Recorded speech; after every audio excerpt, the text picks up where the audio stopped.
Hi, welcome to the first Torah study of the spring 2020 semester. I wanted to talk about current events from a theoretical perspective, not from a practical perspective. I don't know politics and I don't know all the deliberations that might have gone on, but so we're not talking politics. We're talking theory, because we're talking conceptually. But I want to introduce it with a very interesting analysis and understanding of something which, one of the stories that we all know from the Torah, we all know the story, but I think that understanding it there's actually many ways to understand it. So I just start off, the first source is you shall not murder. I think that's sort of obvious from the Ten Commandments, Seres Adibros, you shall not murder. Okay, the story goes, Moshe grew up, he was raised in the palace of Paro, he went out to saw his people and he saw their labors. He saw an Egyptian beating a Hebrew. He turned this way and that way. He saw no one was about, and he struck the Egyptian and hid him in the sand. In other words, he killed the Egyptian. The story continues. We'll see why that's relevant later. He went out the next day. He saw two Jewish people fighting. He said to them, "Hey, why are you striking your fellow? You evil person, why are you striking your fellow?" He said, "Who made you chief and ruler over us? Do you mean to kill us as you killed the Egyptian?" Moses, frightened, the matter was known. So if I ask you, all of my audience who knows the story, why did Moses kill the Egyptian? What would you have said? Right? You've heard the story. I imagine you've all heard this story before, right? This is one of the stories. You could ask most kids in first, second grade. They'll tell you the story. But we never learn why he did it. So I guess the simple reason. So that we have a Rashi, right? Let's look at Rashi. Rashi tells us. Who is this man this Hebrew man who was being beaten? He was the husband of a woman, Shalomit, the daughter of Dibri. The Egyptian taskmaster saw her, liked her. Basically, he got the husband to leave, forced the husband out of the house, came in, raped this woman, tricked this woman, and now this man came back to the field and he realized what this Egyptian had done to his wife, and now that's why the Egyptian is beating this Hebrew. Okay, wonderful. Still, why did Moshe kill him? So there are two possibilities. He thought it was justified in doing so because he was maybe the Jew would have died from these strikes, so he protected him. Okay, so that's we'll get to option number 3 in a second. Option number 3 is that he felt that the Egyptian was about on the way to kill this Jew through his beating. And he had to kill him to stop him.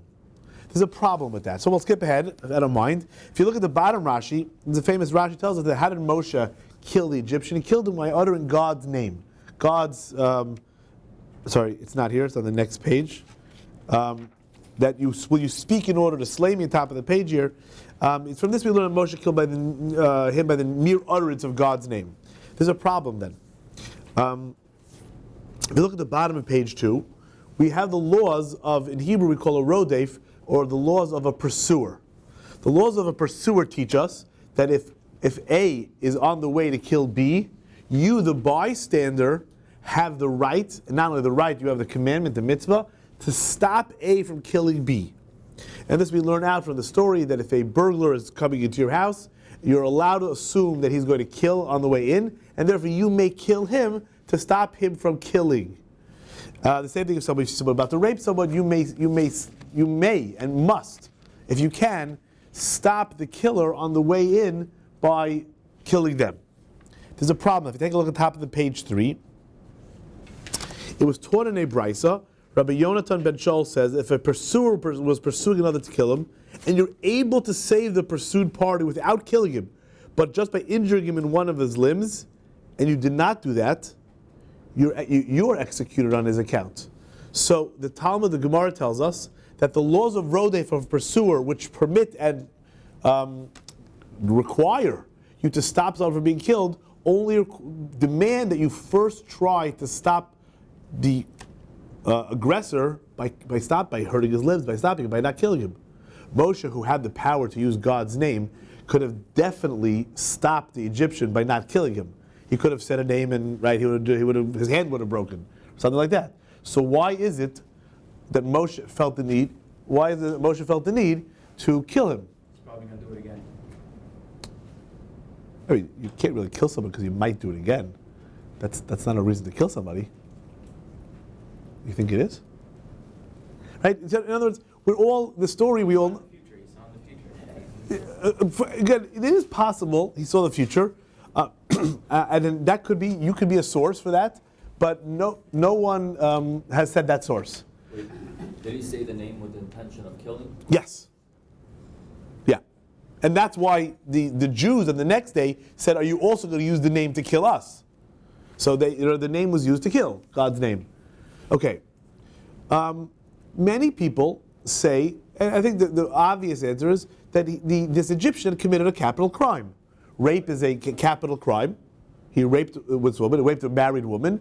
Adultery is one of the seven mitzvahs, 7 Noahide laws, which he transgressed. Therefore, he was guilty of a capital crime. And that is what a few of the Tosafos, the Rishonim, say. There are two basic problems with that.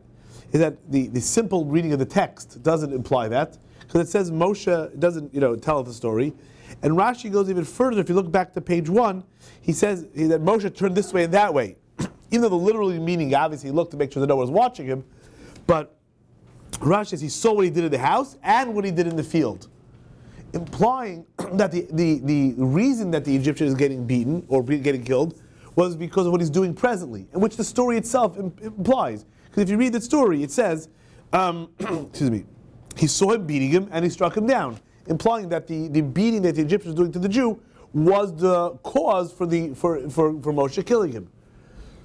So I don't think it's because he was a pursuer. It's not because rape is a capital crime. So this Gemara actually it brings up this question, and people will say, "Who told you?" By the way, some of the people I brought this up to many people. Someone asked me, "Who told you murder is bad?" Or who told you murder of? Maybe he was an idolater. Maybe he was someone who worshipped idols, like all of the Egyptians, and you just kill idol worshippers for the fun of it.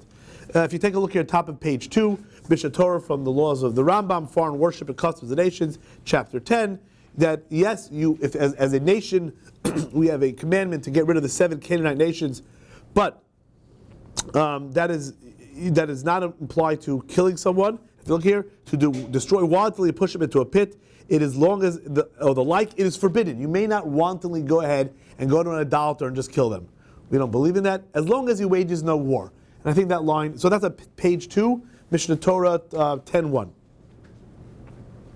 So again, the 3 possibilities are rape. I think the simple meaning of and Rashi seems to say not the way, because he was a pursuer again, and because you can just kill an idolater. So what's the 4th possible reason? The Gemara actually says something. The Gemara says, Rabbi Chanina says, a Gentile who struck a Jew is liable to receive the death penalty.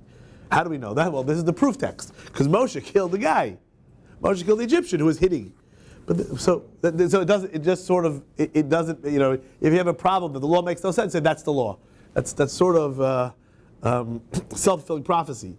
And now it also makes sense. How can you call a non-capital crime a capital crime? And now the Gemara says something interesting. Well, I want to get back to that. Rabbi Chanina says one who slaps the cheek of a Jew it's though he slapped the cheek of the divine presence. It's as if you slapped God. As it says, he brings a verse from Proverbs, which is homiletically understood to mean that slapping someone is like slapping God, which is a wonderful homiletic thing. It's a great sermon. But what does it mean? So first of all, we're stuck. What does it mean that, how can you prove from Moshe, which we don't know why he did it, that just hitting someone is a capital crime? And what's this homiletic idea that it's as if you slapped God? I understand if you slapped God, you're deserving of a death penalty, but why is that so? So this is part A. What do I mean part A? That means this is a famous story we all know, and I think the 4 possible reasons leave us a little bit lacking. Leave us like, okay, we know, okay, we're not doubting if Moshe had the right to do it, but what we don't really understand it. And that's what I was bothered by. Then of course, President Trump ordered a killing of an Iranian general in Iraq. And I thought about it, and we think about killing all the time, and whether or not killing is justified. And hopefully, every time someone gets killed, we ask ourselves, we're not wantonly killing people or just doing it for whatever reason. There has to be a reason. So again, I'm not here to talk politics. I'm not a politician. I wasn't privy to any information. No one called me up and told me what happened. But I want to think, if President Trump had called me, or his rabbi, or his advisors had called their rabbis and said, what does the Torah say? What can we offer as advice? And maybe after we do that, we can go back and try to see maybe Moshe was. Now I'm not comparing President Trump to Moshe, but right. But it's a question when someone goes and kills and which you don't understand. We have to try to figure out, is there a possibility? And again, what if the rabbi became president? No rabbi is running for president, but what would he do? Okay, not yet. I'm not throwing my hat in the ring. I'm not throwing my hat in the ring. I promise. So if you take a look at page 3. So I want to look a little bit I want to discuss wars for a second and how to define wars. And of course, I don't know who teaches that here, but I'm sure, do we have a course in that? I don't even know. International law, what? If somebody who teaches international law, someone else might take it over. Of course, international law, it usually might include like a conflict of law of war. Right. So the Torah also discusses, how do you define a war? When is a war justified? What are the reasons for going to war? So let's just quickly look at that. And I think it's very instructive and helpful. And again, in a theoretical way. And I think if we understand war, we can go back and understand the story of Moshe maybe a little deeper than we have till now. So you all know, at the end of Deuteronomy, the Torah tells us about the laws of war. And it says, you have to gather all the people, and gather from every tribe has to send soldiers. And then the officials stand and said, whoever built a new house but hasn't lived in it yet can go home, doesn't have to be a soldier. And whoever planted a vineyard can go home. And whoever got married, first year, go home, no problem. Okay, the Mishnah Sota says that these statements are only in regards to elective wars. But in a war who's a mitzvah, then even a groom from his room and a bride from a canopy has to go out to war. Right? All hands on deck. The Rabbi Yehuda argues in the rabbis and just calls it different words. He says this is in regards to a mitzvah war, but an obligatory war. So it's clear in the Mishnah there are two types of wars. There are wars where you send the soldiers out, and there are war where everyone, even a bride and groom from their wedding, go out to war. And whatever words they use. And now the Gemara points out, gives it two basic explanations. A war to conquer Israel, which God commanded the Jewish people after leaving Egypt, told Joshua, you lead the people in and conquer the land of Israel. That's an obligatory war. God said, go do it. No ifs, ands, or buts about it. No one has the right to say, it's not for me. There are wars at the house of David, King David, which was territorial expansion, which means they went out of the natural borders of what we call the land of Israel, and they went to Syria, or where they went over the Jordan. Those are called elective wars. And those are exactly what the Torah is talking about. So the Gemara says there are elective wars and obligatory wars. And then there's a third. So then what is the difference of opinions between Rabbi Yehuda and the rabbis in the Mishnah, whether or not, how do you call wars? So the Gemara says, when they disagree, and this is on the bottom of page 3, this is from Sota 44b, when they disregard, it is with regard to preventative wars that are waged to reduce the enemies so they will not come and wage war against them. With the Amalek? No, an Amalek is an obligatory war. God said, you have to, it's a mitzvah to erase Amalek. If we knew who the Amalekites were today, which we don't, we would go ahead and in theory, have a commandment to kill them. But we don't know who they are, so we don't have that commandment. Is it a preventative measure to kill? No, that's not a preventive. That is a Torah commandment. One of the 613 commandments of the Torah. Okay. So here, so it's talking about, now, this phrase of the Gemara is very vague. A war to reduce the enemy so they will not come and wage war against you. In English, we would call this in some way a preventative war. That means there's a war which you have to do, God said so, or your lives are in danger, we'll see in a second, so you have to wage war, otherwise you'll be dead. Then there's a war which you're literally just going so you can expand your territory. And then there's this in between, preventative war. So the question is begged, what are the enemies doing that you think that war is imminent? So if you take a look, now we're on top of page 4. Maimonides the Rambam is not clear about this. What is a war of mitzvah? A war against the 7 nations, a war against Amalek, right? And any war to ease Israel of a persecutor, pardon me. And then there's discretionary wars, which we, elective, when you get to enlarge the borders. So the Rambam, Maimonides, doesn't really help us in this middle category. But you see, I underlined the line. What does it mean, a war to ease Israel of a persecutor? And there's a problem. And here's the problem. The problem is, in other places, in Mishnah Torah, the next line, the Rambam, which is based on a Gemara, tells us that an obligatory war, you can go by the king. It's up to the king. He can go. He can force the people. But a discretionary war, king may not do it himself. He needs the great authority of the Sanhedrin, of the 71 rabbis of the great court in the temple, and more than that, he also needs the high priest, the Kohen Gadol, to ask God and get permission from God. And that's a Gemara in Sanhedrin. So it's very relevant to understand that what is a preventative war? Is a preventative war more like an obligatory war, where if the king, the president decides that there's a danger and without it we're all in trouble, therefore you go ahead and do it? Or is it a discretionary war, which it's very clear that no one can decide themselves, that I'm going to just do terror. You need to consult the Sanhedrin, the great court, or maybe call that a legislator if you'd like, and you need to consult the high priest, who would in turn consult Hashem, God, through his the miraculous Urim V'Tumim, the breastplate. So it's very important for the Rambam to classify for us, like, what exactly is this war? So there's a great article which sums up. This is, again, everything I'm saying here is if you'd like, there's a great article by Rabbi Professor J. David Bleich.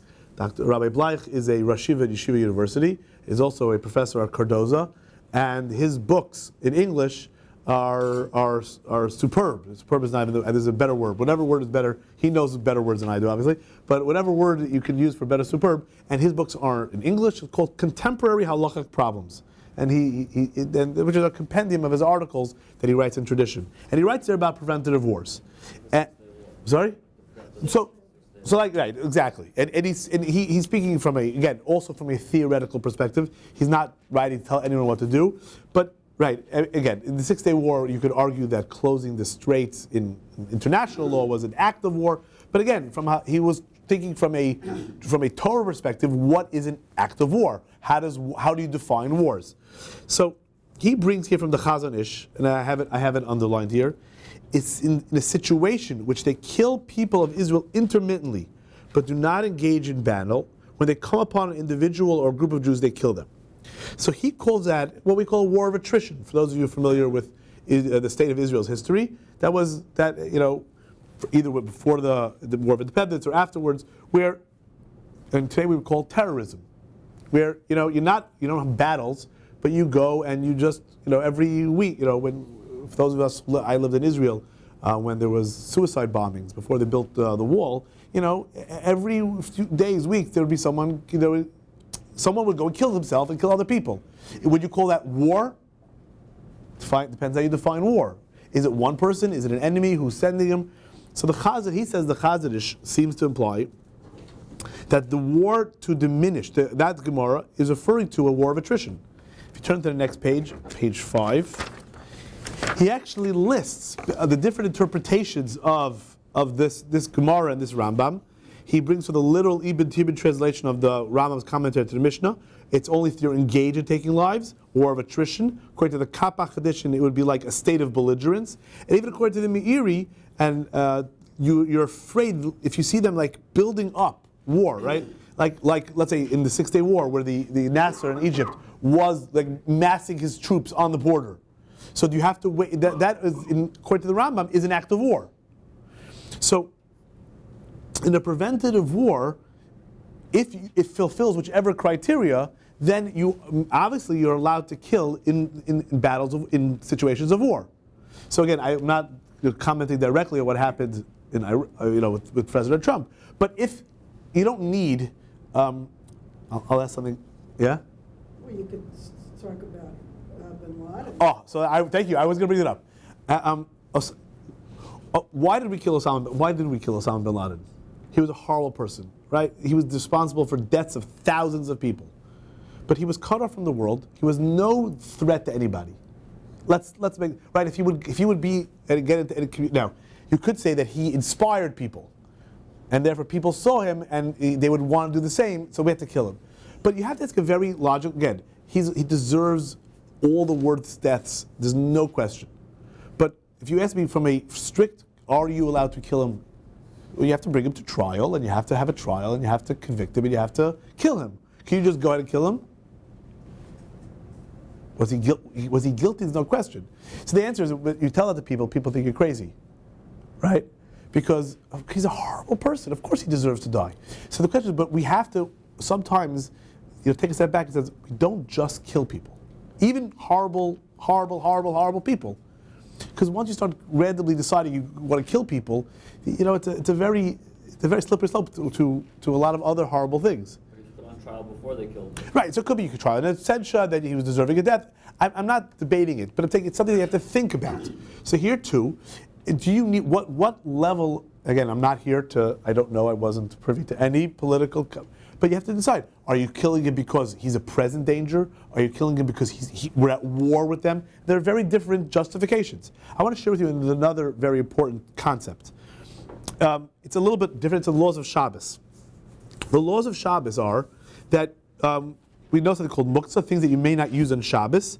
And one of the things that is using weapons. Weapons are, unless you're at war, you may not use your weapons. So the Gemara tells us in Eruvin that if Gentiles besiege the town of Jews, you have to let them. You can't fight them back on Shabbos. Because you can't, when? If they're coming to steal. That means if you know clearly that the bandits, right, the pirates, the bandits, are coming to your neighborhood to steal, you may not stop them. You have to lose your money, right? Shabbos laws are very important, even to the point of losing money.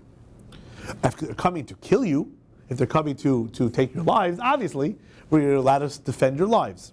Okay, very good. Now, there's a very interesting law it says here. So I would say, okay, great. I have to figure out. Now, if I don't know, I can assume whatever, I can make an assumption. But it says here, with regard to a town that is located near the border, even if they did not come with regard to lives, meaning they didn't come, they only came through hay and straw to raid and spoil the town, you may go against them and desecrate the Shabbos. Why? We just said that you may not desecrate the Shabbos to save money. The answer is no. Border towns are by definition an act of war. They're in a way that you're letting the enemy gain a foothold in your town, in your country, in your state. You're letting the bully get his foot in the door. You're letting the bully get into your head or get into your area. So by definition, even if he's only coming for money, but because of the situation redefines the act as an act of war. And Rav Yosef said, Babylonia is a town near the border. It means the city of Nahardah. So it means Now I remember when I lived in Jerusalem, one of the areas where my aunt and uncle lived, there was a place called Ramot. Ramot at that time was the border, right? It was right past the border. Today Jerusalem's expanded, but it was right by the border, and it was very frequent that there were people who come on Shabbos and took advantage of Shabbos to steal and rob. This happened to me as well twice on Shabbos. I went away for Shabbos. I came back. I was wiped out because I lived at the edge of the forest. After the other side of the forest was Shuafat, an Arab village or camp, and someone was watching my house. I went away for Shabbos. Come back Motzei Shabbos, everything's gone. So I was the border. I literally was. And you understand that the concept is that the minute they have a foothold here, it changes everything. And this is actually codified in Shulchan Aruch, at the top of page 6, that in a city that is near the border, we desecrate the Shabbos. And now the Ramah says takes even further. Even if they haven't come yet, but you know they want to come. So here we have 2 steps away from war.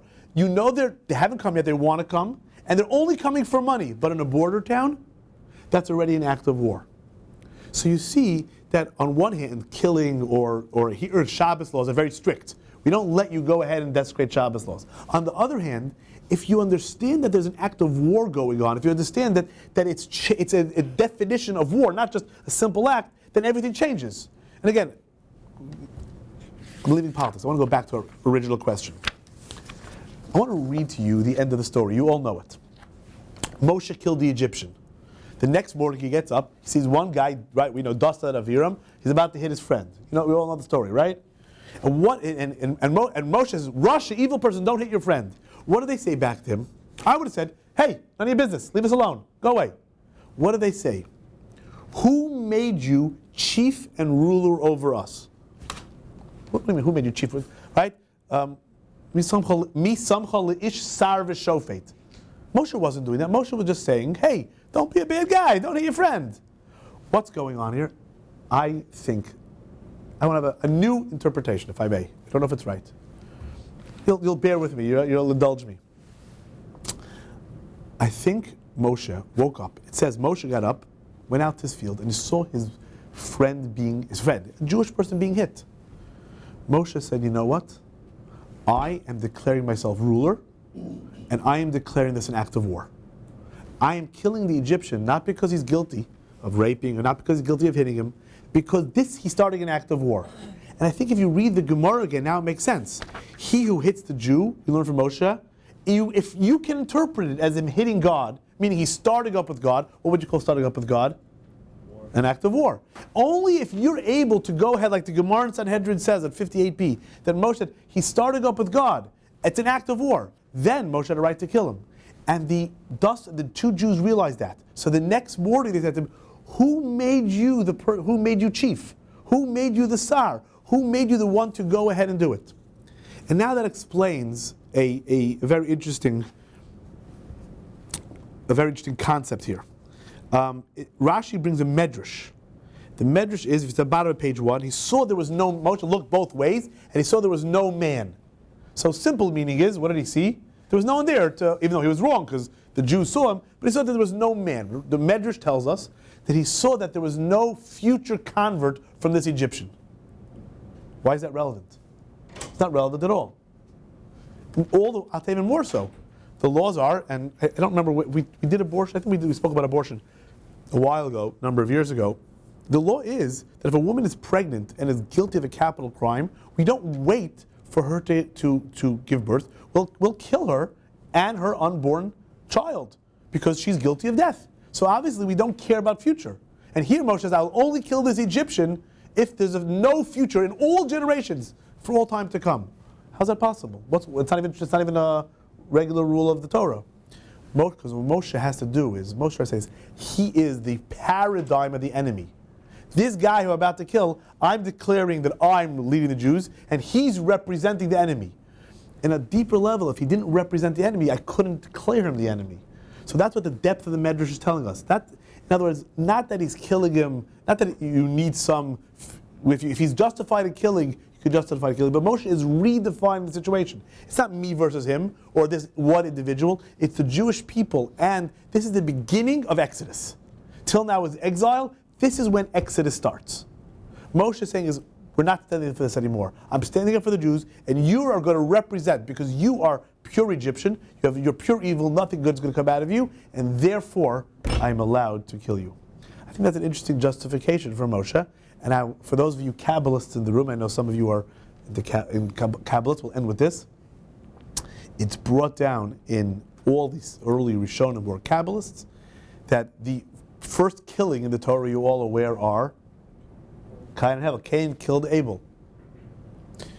In Kabbalistic thought, especially in reincarnation, Moshe is the reincarnation of Abel, Hevel, and this Egyptian was the reincarnation of Cain, and Moshe is avenging that first killing. And then meaning the Kabbalah is also saying there's a global story of going on here, and more than just. And for those of you, right, Moshe is the letters of Hevel, Sheis, Moshe, which means that continuation of Adam, and that killing. So I think that might be a new shot, new understanding in why Moshe killed the Egyptians. Yes, questions? I think it's important to also add, mamash halacha b'shulchan aruch. Yeah. Umar la'achis, someone who's affecting the rabbin, mitzvah d'argo. He literally brings it down there, and he says, ad kedei kach, if he's in a pit, and he wants to get out of the pit, you have to move the rope from the pit, and I'd say, umar la'achis. Yeah, but that's. So just, the point of it is, because umar la'achis is someone who's affecting the crowd. Yeah, that's someone who's guilty he's guilty for a reason, for his actions. He's inherently guilty. You don't kill him for other reasons. We don't just kill. That's a try to.